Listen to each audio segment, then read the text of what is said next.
আমি একটি কথা থেকে অন্যদিকে গিয়েছিলাম যে এক ভদ্র মহিলা আমার কাছে এসেছেন ইসলাম গ্রহণ করবার জন্য। আমি তাকে জিজ্ঞাসা করলাম, এফিডেভিট সব কমপ্লিট করেছেন এবং আইনি সমস্ত পদক্ষেপগুলো শেষ করেছেন, বললাম যে আপনি ইসলাম কেন গ্রহণ করবেন? যারাই আমার কাছে এই টাইপের আসে আমি জিজ্ঞেস করি, কারণ আমার তো জানা আছে যে বাংলাদেশের আমাদের মানুষের প্র্যাকটিস দেখে তো তার ইসলাম গ্রহণ করার কথা না, আরও ইসলাম থেকে পালানোর কথা। কেন গ্রহণ করেছেন? তো তিনি বললেন, ইসলাম সম্পর্কে আমি বই পড়েছি, এই বই আমাকে প্রভাবিত করেছে। আবার কোনো কোনো ব্যক্তিকে আমি দেখেছি, তাদের ব্যক্তিত্ব দেখে, নিশ্চয়ই সেরকম ব্যক্তিত্ব খুবই কম, দেখে আমি প্রভাবিত হয়েছি।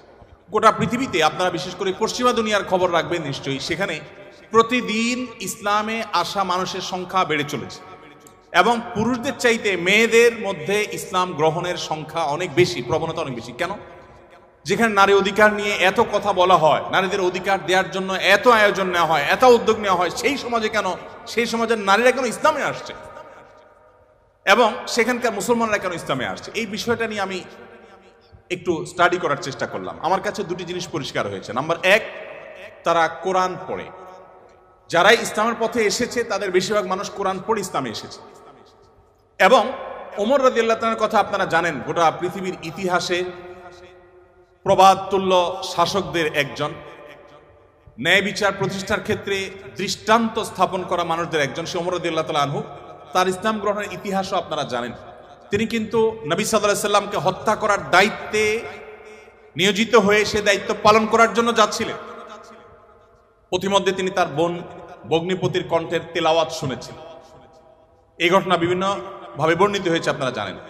সেই তেলাওয়াত তাকে এতটা প্রভাবিত করেছে যে তিনি হত্যার পরিবর্তে বরং মুহাম্মদ সাল্লাল্লাহু আলাইহি সাল্লামের কাছে হাত দিয়ে তার হাতে ইসলাম গ্রহণ করেছেন। তার মানে কোরআন সামান্য একটু শোনার পর তার ভিতরে এরকম প্রভাব পড়েছে।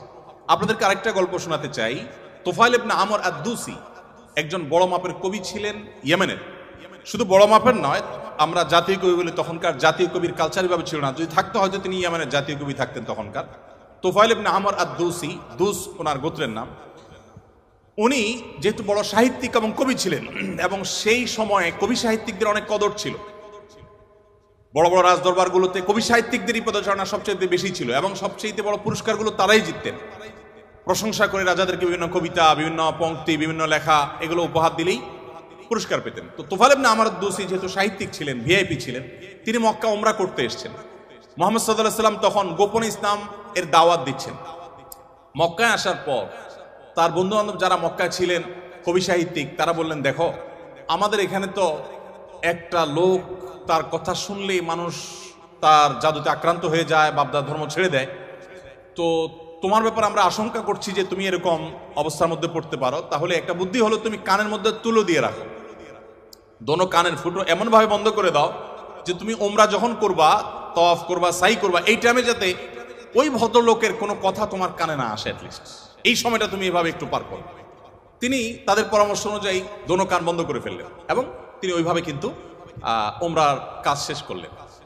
একটা পর্যায়ে তার মনে হলো যে আমি এত বড় সাহিত্যিক মানুষ, বুদ্ধিজীবী মানুষ, পড়াশোনা করা মানুষ, একটা মানুষ কথা বলবে আর আমি গলে যাব, ভুলভাল বললেও আমি সেটা মেনে নিব, আমি তো এত অর্বাচীন না, আমাকে এত ভয় কেন পেতে হবে? তিনি কানের তুলো খুলে ফেলে দিলেন এবং এরপর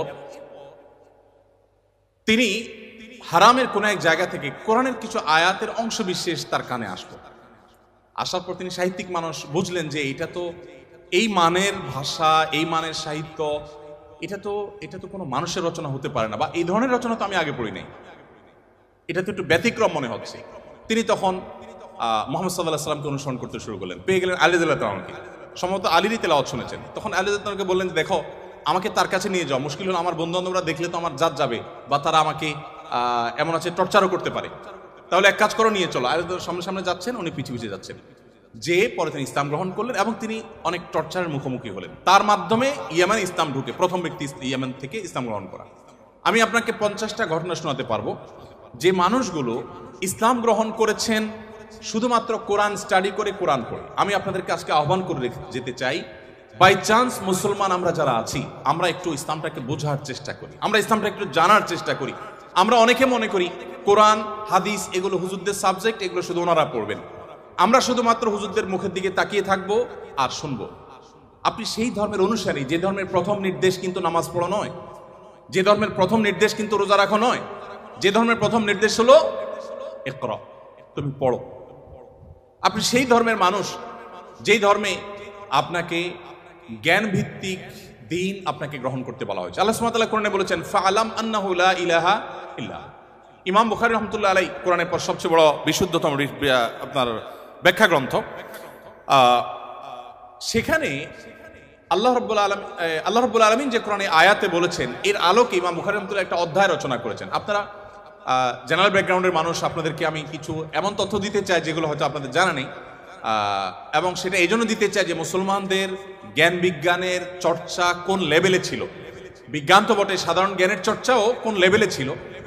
ইমাম বুখারী রাহমাতুল্লাহর যে বুখারী শরীফের কথা আপনারা শুনেন, এই বুখারী শরীফ এটার যে শুধু ইয়েগুলো আছে, টাইটেলগুলো আছে, অধ্যায় এবং পরিচ্ছদের যে শিরোনামগুলো আছে, শুধু এই শিরোনামগুলোর ব্যাখ্যায় ভারতবর্ষের লেখক আছে, সারা ওয়ার্ল্ডের অন্যান্যগুলো বাদই দিলাম। শাইখুল হাদিস জাকারিয়া রাহমাতুল্লাহ আলাইহি ভারতের সাহারানপুরের উত্তরপ্রদেশের, তার লেখা আত-তারাজুম ওয়াল আবওয়াব আছে। আপনার এই টেবিলের এই মাথা থেকে মাথা পর্যন্ত হয়ে যাবে সবগুলো ভলিউম রাখলে। এতগুলো ভলিউম ভর্তি কিসে? শুধুমাত্র সহিহ বুখারীর শুধুমাত্র যে টাইটেল বা শিরোনাম আছে তার ব্যাখ্যা। এবং এগুলো এতটা একাডেমিক এবং এতটাই আপনার ডিপ নলেজের বিষয় এবং এলমি বিষয়, একাডেমিক বিষয়, যে আপনি যদি এখানে প্রবেশ করেন তাহলে আপনি এটার ভেতরে শুধু ঢুকতেই থাকবেন এবং সামনে আগতে থাকবেন। এটা আমাদের ঐতিহ্য।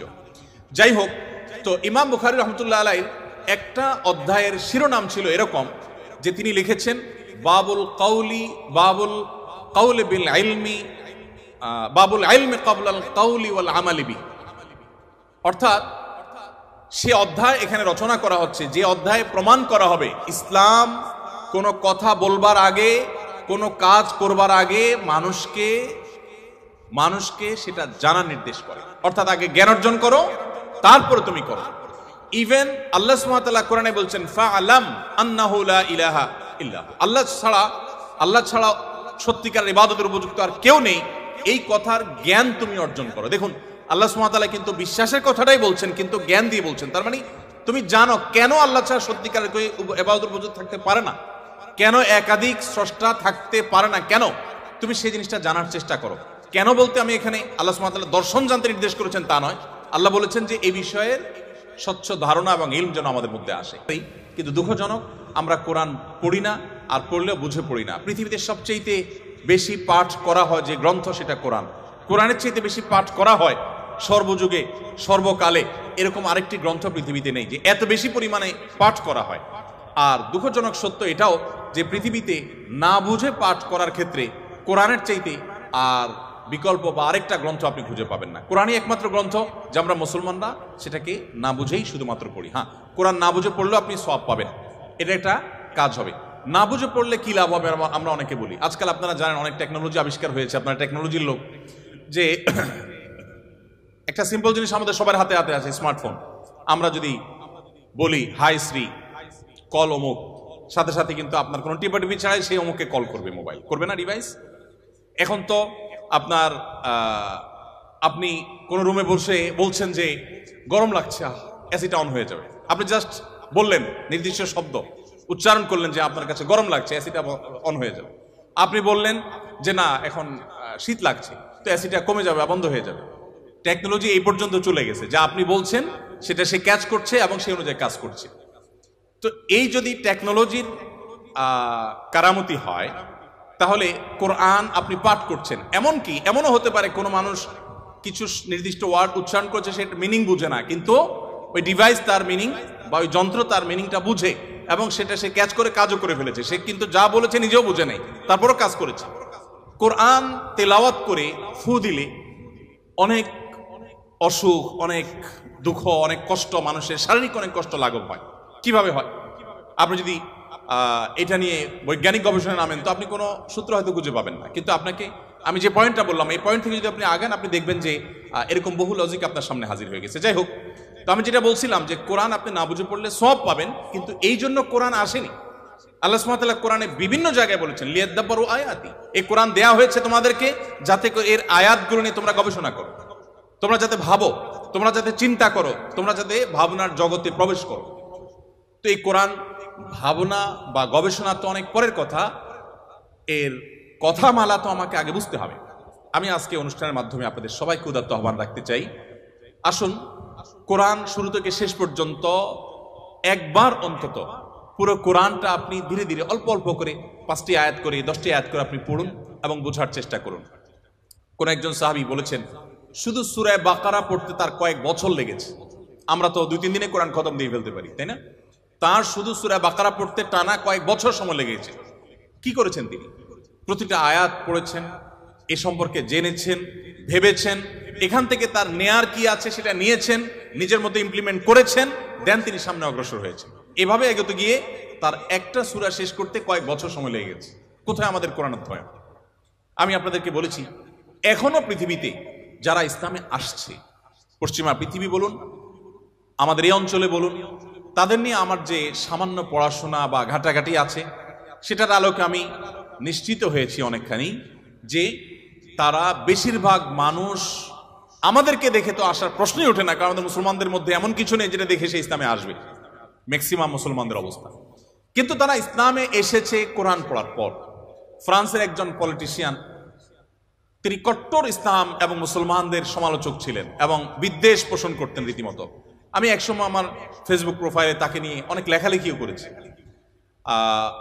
বেশ কিছুদিন আগে আমার অফিসে এক ভদ্রলোক আসেন, রিটায়ার্ড আর্মি অফিসার, আমাকে প্রসঙ্গত বললেন যে এরকম এক ভদ্রলোক ফ্রান্সে ছিলেন, এই নাম তার, তিনি ইসলাম গ্রহণ করেছেন এবং তিনি একটা বিষয়ে অ্যাডভাইস করেছেন। আমি একটু কৌতূহল হয়ে দেখলাম, আমার এর আগে জানা ছিল না, ভিডিওটা ভালো করে দেখলাম ইউটিউবে, দেখলাম যে সেই ভদ্রলোক যিনি ইসলাম এবং মুসলমানদের কট্টর সমালোচক ছিলেন, তিনি একটা সময় ইসলাম গ্রহণ করেছেন। আমি জিজ্ঞেস করলাম যে তিনি ইসলামে আসছেন কি কারণে?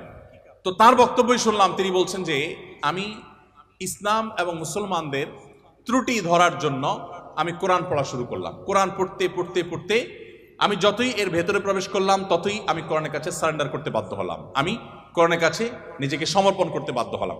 তো আলহামদুলিল্লাহ, তিনি যেভাবে ইসলাম গ্রহণ করেছেন এবং আলোকিত হয়েছেন কোরআন দ্বারা, আমার বিশ্বাস আমরা যদি অ্যাজ এ মুসলিম আমরা পড়াশোনা করি মুসলিম হই, আমরা বুঝে শুনে মুসলিম হই, আমাদের ইসলাম গ্রহণটা যদি বাই চান্স না হয়ে বাই চয়েস হয়, অর্থাৎ আমরা জেনে শুনে মুসলমান হই, তাহলে সেটা আমাদেরকে অনেক বেশি উপকার দিবে। আপনারা অনেকে জানেন কবরে বা আপনার আলমে বারজাক, কবর না বলে বলতে পারি আমরা আলমে বারজাক, মৃত্যুর পরবর্তী যে জগৎ, সেখানে মানুষের দেহাবশের যেখানে যে অবস্থায় থাকে সেখানে কিছু প্রশ্ন হবে। এই প্রশ্নের মধ্যে শেষ সম্পূরক প্রশ্ন থাকবে, মা আলামাকা ও মা আদরাকা, তুমি কোত্থেকে জানলে, কিভাবে জানলে? তার মানে ইসলাম চায় আমি যা জানবো ইসলামের কথা, সেটাও জ্ঞান ভিত্তিক জানবো এবং গ্রন্থভিত্তিক জানবো, জেনে শুনে আমি বিশ্বাস করবো। আল্লাহ আমাদেরকে সে তৌফিক দান করুন।